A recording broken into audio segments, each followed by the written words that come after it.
You ask Tiger to calculate.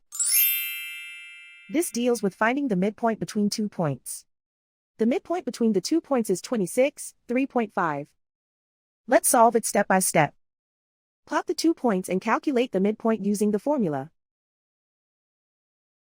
The coordinates of point 1 are, x1 equals -9, y1 equals -77. The coordinates of point 2 are, x2 equals 61, y2 equals 84. PM represents the midpoint of the 2 points.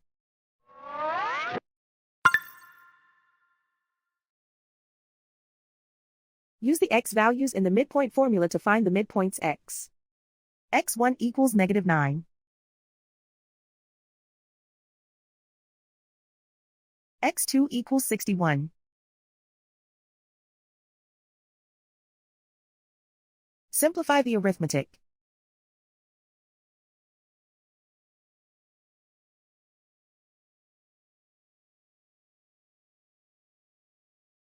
Use the y values in the midpoint formula to find the midpoints y.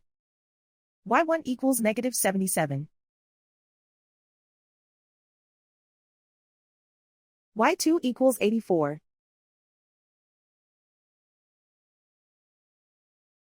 Simplify the arithmetic.